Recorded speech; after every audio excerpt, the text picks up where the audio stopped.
Hey everybody, Mike Iaconelli back out here in the shop, and I have a good one for you today. And in today's shop, we're going to talk about my top 4 baits for the month of January. My top 4 baits for the month of January. All right, let's start by talking about January.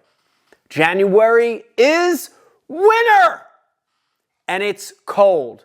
And depending on what part of the country you live in, we're talking water with ice on it, all the way to water that's probably in the high 50s, even low 60s if you're really far south. So different things in different parts of the country, but without a doubt, fish are in their winter pattern. And a winter pattern to me means fish that are generally in the deeper, more vertical break areas of the lake. Now keep in mind, up north, that could be a sharp bluff drop that goes from 10 to 30 feet. Down south, it might just be a deep water canal, a canal that's 8 feet deep when the rest of it's shallow. So it's all relative, but in general in January, wintertime pattern, fish in deeper, more vertical break areas, and fish that are generally more lethargic, slower, lower. That's the wintertime pattern. You know how we do it in these videos. I'm going to give you 4 baits, and I'm going to break it down for 2 from Virginia north, above the Mason-Dixon line, and 2 baits down south, Virginia and south of Virginia. And these 4 baits are also baits that will work in the other zones. But here are my top 4 baits for the month of January. All right, we got to start with a northern bait.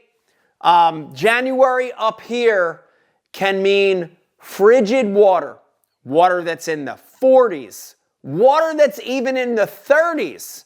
And when the water gets cold like that, one of my favorite lures is a tight wobble crankbait. A tight wobble crankbait. Now here's the thing. Remember, you're trying to match the activity level of the fish with your crankbait, with your bait. So the reason a tight wobble flat side is so good in January is because it doesn't have a lot of movement. It's got a very small side to side, not wide, not big. It's got a very tight side to side. The other thing is a lot of these flat sides, in addition to having a very tight wobble, they are silent. And I really shift toward crankbaits that are quiet in January, right? I'm mimicking the activity level of the fish. One of my favorites, without a doubt, is this Berkley Frittside. And let me tell you kind of the best description of why this is so good in January. If you were to tie on a normal crankbait, a square bill, a normal medium diver with a big rounded lip, when you throw it out, you're going to feel the vibration through your tip. Boom, boom, boom, boom, boom. When you throw out the Frittside, you can barely feel the vibration coming through the rod tip. It's there, it's present, but it's so subtle. And so you know what's happening. That movement is subtle in the water. The other thing I love about this is almost like a neutral buoyancy bait that's got a very slow rise. So when I'm fishing cold water with a tight wobble crankbait like a Frittside, I'm being very methodical. I'm just slowly retrieving it. And when I hit something, when I deflect off something, a rock, a log, a piece of brush, I kill it, and that Frittside just barely rises. A very, very key movement. Real quick on colors, for a Frittside in January, I stick to the basics. I carry 3 color patterns, my shads, my pearls, my whites. I carry a bait that's chartreuse or green when you have bluegill around or the water's dirty. And last but not least, do not leave home without a red crawl colored crankbait. in the month of January. They start eating a lot of crawfish. All right, number 2 top bait in January, especially for up north, is a shad-bodied bait. More specifically, that's the new Berkley Power Bait Switch. You know, if you look at that bait, you're going to see it's a very neutral, almost non-action bait, just like the crankbait, right? Look at that switch. If you look at it, it sort of just has this little spade tail. It doesn't even have an action tail. You also look at this bait and you're going to see a line tie that's pulled back further. And a shad style bait like this, like the Switch, is perfect because it doesn't do a lot in the water. Now keep in mind, the Switch still has action and movement, but I'm not making it go crazy in the month of January. I use this a lot to drop vertically. So if I'm fishing under the boat for fish I see on the graph, or bridge pilings or bluffs, remember January, deeper vertical break areas, right?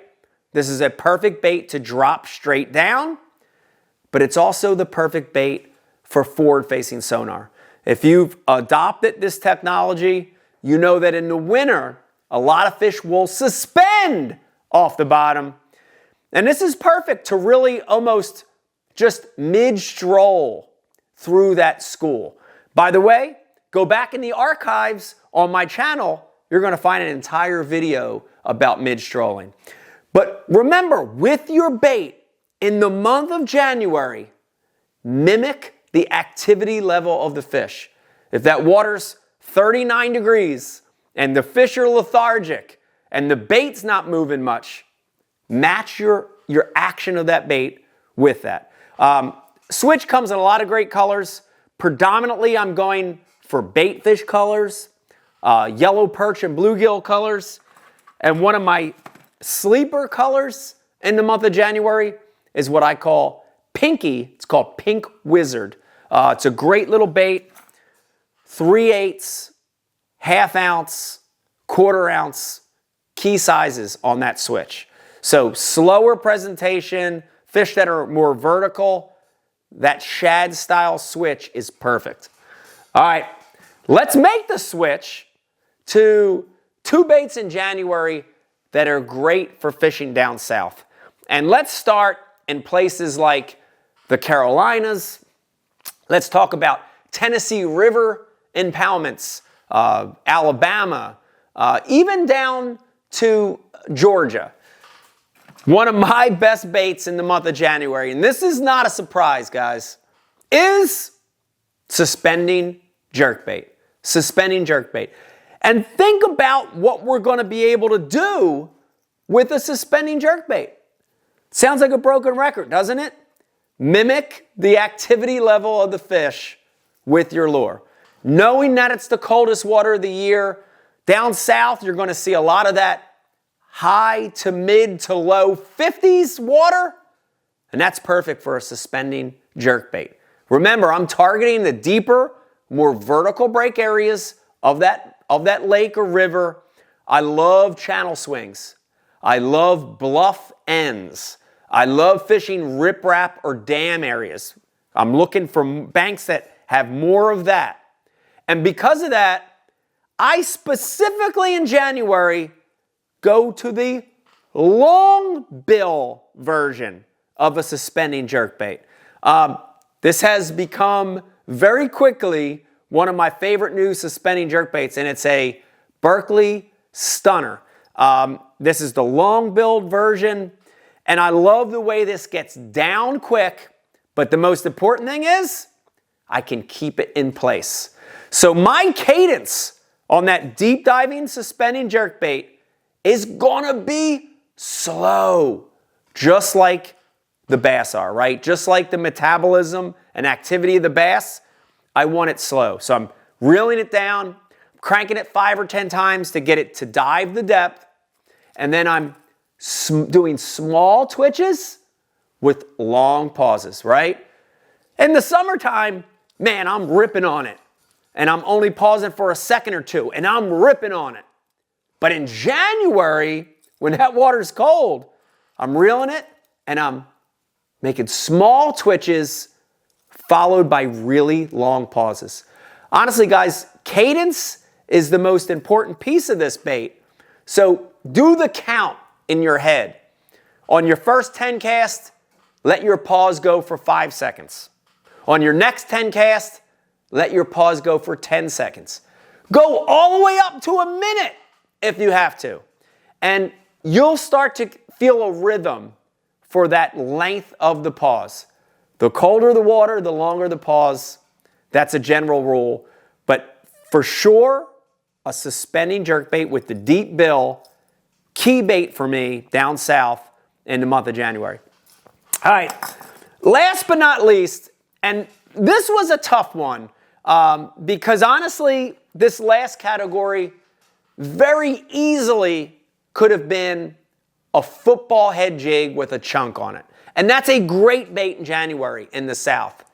But I really have to go to a bait that gets a nod in places that have grass in the month of January. Now, if you're watching this and you live in New York or Ohio, you might not have grass in the month of January. But in places like Florida, Georgia, South Carolina, Louisiana, and California, you have a lot of grass in the month of January. And one of my favorite patterns is fishing these wintertime pre-spawn bass under mats. If I go back in my history book of biggest fish I've caught in the month of January when there's grass, almost every single one of them come punching a beaver, punching a beaver style lure. A lot of times I think when you look at that, people think March and April, and it's a great bait in March and April. But big fish in January, big pre-spawn bass in the winter in January on lakes with vegetation will hunker under those mats. You know, those mats could be hyacinths, pennywort, duckweed, lily pads. A lot of times the vegetation's dead. I've seen dead reeds, a blown eelgrass, any kind of vegetation that creates a canopy. Big bass in January down south will stage under those mats. So, you know, my basic setup is I'm punching a 1/2 ounce, 3/4 ounce weight all the way up to a 2 ounce weight, and I'm trying to get it in the thickest part of those mats. I really like the ounce or 1.25 ounce size.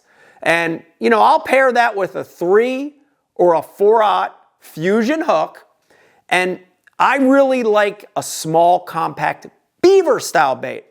And the reason for that in January, I'm going to get to it in a second, is I don't want a lot of action. Just like all these baits, right?